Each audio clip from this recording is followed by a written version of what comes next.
Okay, Arno, so welcome to this alien planet. I'm sitting in a craft that I previously built called the Sea Moth, and we are on this planet. It's called like 54B4 or something like that. It's well outside of space that humans have colonized, so if you'd like to see the surface, that's pretty much what it looks like. It's mostly just ocean. However, you can see the ship that I came in on. That is what crashed, and that's where my life pod came from. So, I'm going to go down to the little base that I have built down here so that you can take a look at it. It has, well, I'll give you the tour, but first we're going to enter the vehicle docking bay that I built and dock my Sea Moth here. Welcome aboard, Captain. Thank you, ma'am. And I installed these windows here so that we can get a good view of. You see, there's actually some wreckage there from the crash. There's the Sea Moth. That's what I was just piloting. So our first room here is the growery, what I call. This is my garden of sorts. We can see we have a variety of plants here. This is growing fruit that I can eat. And if you see in the top or bottom left corner, I'm actually low on water. These bulbo trees are quite good for containing water. Vital signs stabilizing. Make some lantern fruit. They're tasty. The yellow is hunger, the red is health, and the blue is hydration.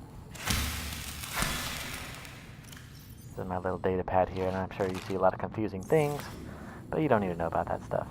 So I have a variety of plants here. We have a fern palm here. We got some voxel shrub there. Got bulbo tree here. Lantern tree. Ming plant. Got some Chinese potato. So yeah, got a variety of plants. We have a nice little aquarium here with a few of my favorite fish that I chose. Some beautiful little wildlife in there. They look very. They're kind of constrained in this little aquarium, to be honest, but hey. So that's that. This is my most favorite room. I can kind of look out and relax, and I can sit on the bench if I want. And admire my beautiful place. You see there's some fish swimming out the door, or out the window there. So we will go through here. This is a safety hatch in case, if this place floods, if we got cracks, pressurized. Now, I've reinforced this place so that it's pretty strong. So we have a little, I built this modification stage. Like everything that you see here is built. I built this. I built this place, everything. So we have, this is a little charging station for batteries. So let me see. So this battery in my flashlight's only at 51%. So let's go ahead and change it. Well, actually, you need to pick this battery up because I don't have any extras on hand. So we'll get that, and we're gonna put that in there. Oops. Battery. So now I can charge this extra battery that was at 51%. Boop. So now it's gonna start charging. This is a locker that I have. I put a lot of my construction materials in there. I named these little names. These names came from me. So I have some gems here, rare metal here, tools there. We got life support here and organics there. This is my little medical kit fabricator, which will go in the life support. So we'll go ahead and put that in there. Boop. That's a radio in case we receive any transmissions. This is the fabricator here. This is where you make a lot of your goods. So I can go ahead and break down some metal salvage into titanium, which I'll go ahead and do.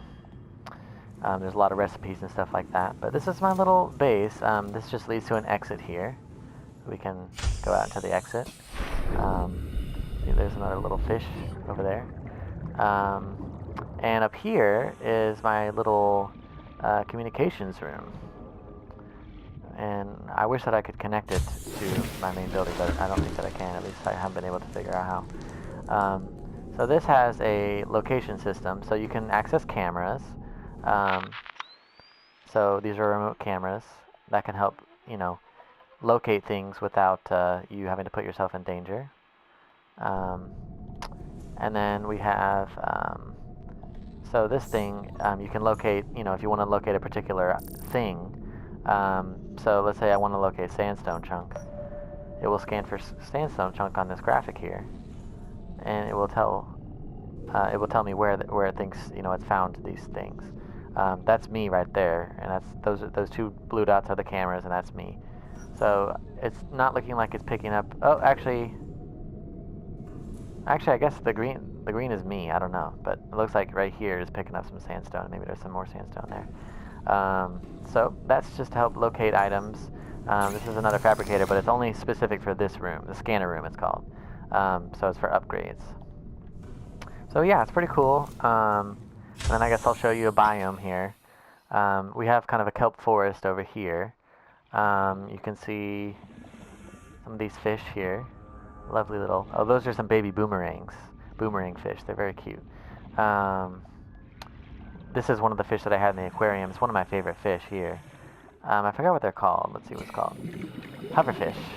Isn't it a cute little thing? They're kind of like reptilian fish. And they just kind of float along in their little pads. And then you may have saw, was that a boomerang or what was that? Oh yeah, there's a boomerang fish. That's an adult boomerang right there. You saw the school of baby boomerang. That's a big one. 100 meters. Oxygen efficiency decreased. Oh, and that was a peeper there with the big eye. So you can see, oh, that big circle, I forgot to mention, that's my oxygen. So we have these kelp forests, and there are predators called stalkers that they like to live in these kelp forests. So I wonder if I can spot one. Oh, here's some sandstone. Now sandstone, got some copper there, so you can find some good resources using that. Okay, so let's see. I got some creep vine here. This is what the stuff is called. I wonder. Oh yeah, you got some of this stuff up here. You don't want to touch that. It's dangerous. It stings. But it's basically, I mean, it's kind of like jellyfish, except it sticks to the roofs and waits for things to pass by and get caught in it. I wonder where the stalkers are. Like I said, the stalkers can be dangerous, but only if you get like really close to them. Oh, there they are. There they are. See them down there? And the stalkers are very funny. Look, do you see that one? It's actually carrying some metal wreckage. They have a tendency to do that. I don't know what they're doing, what their purpose is, but they'll grab some and just take it to a new location, like they're building a nest or something. See, well, this one is moving. The one that other one brought, I guess. So yeah. So I'm just gonna go ahead and. I mean, I'm really deep down, and in the beginning, like I've upgraded my oxygen tank, so it has pretty good capacity at this point. But earlier on, you had to make pretty frequent surfacing. So yeah, that's basically here I am on this alien planet. So, yep. Oh, that is the submarine. I guess I might show you that. That's the last thing. That I built this submarine. It is huge. Let me tell you, it is freaking huge. I was not expecting this. I mean, it's absolutely amazing. I named it the AMV 427. I work for a corporation called Altera, so AMV is Altera Marine Vehicle. The submarine is actually huge. I'm gonna go get the sea moth and bring it up to the submarine. Sea moth is my, of course, little hover vehicle. Hopefully this video is not too long or boring for you. 100 meters. Oxygen efficiency decreased. All right. Oh, you know what? Let's get some more water. To be honest, like.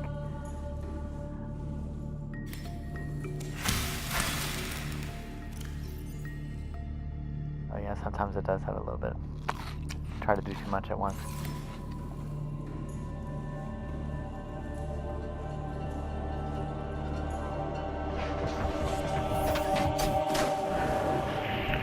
Alright. All systems online.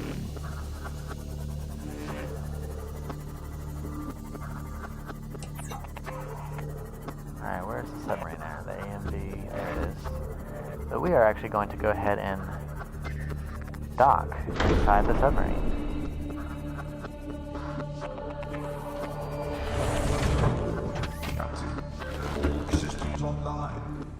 Okay, so it's kind of dark in here because I turned off the internal lights. We're going to go ahead and shut the lid there. So back there are our engines and some storage compartments and things like that. I put these plants here so that I could have a mobile food source and water source. These are my favorite types of plants that I've found so far. That's some more bubble tree. Of course, if you hack at it too much, you'll destroy the plant. And I mean, you'll have some seed that you can replant, but it'll take a while to grow back again. And this is the cockpit. Let's go ahead and turn on the lights. Oh no, that's the outer lights. These are the inner lights here. So we can see, and this is here you can change the color of the ship and the name and stuff like that. This is that little thing there is a vehicle platform, so you can create vehicles with that. That's I actually created this submarine with that, but anyway, this is a really amazing submarine. Like, you can go down it. And I have some storage compartments here, which in fact, I need to, I don't remember, is it this? Oh yeah, that's life support, so construction is here. I need to put this junk in there, because I just don't have the room for it. Oh, that's full. Okay, so, yeah, lower deck.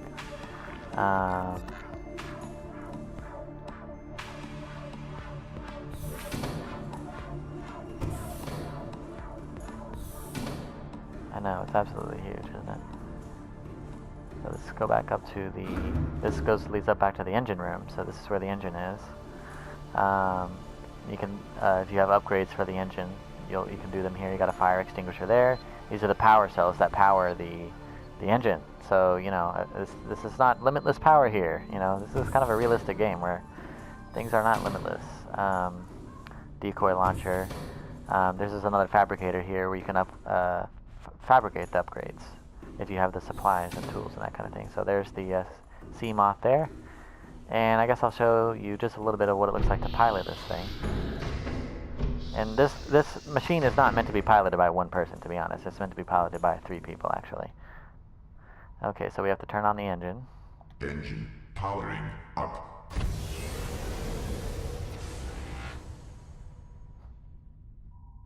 And you got a little compass there. You got a map showing you if you're running into anything.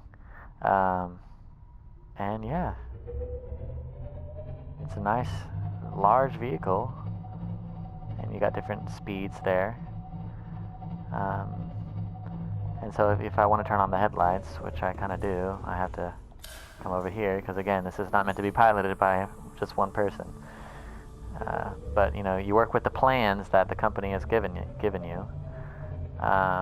So yeah, there's more kelp forest there. So, all right, I think I'll end it there. So hopefully you're interested in this game. Definitely, it's a lot of fun collecting resources and exploring the wildlife and all that stuff, and it's just a lot of fun. So, anyway, thanks for watching.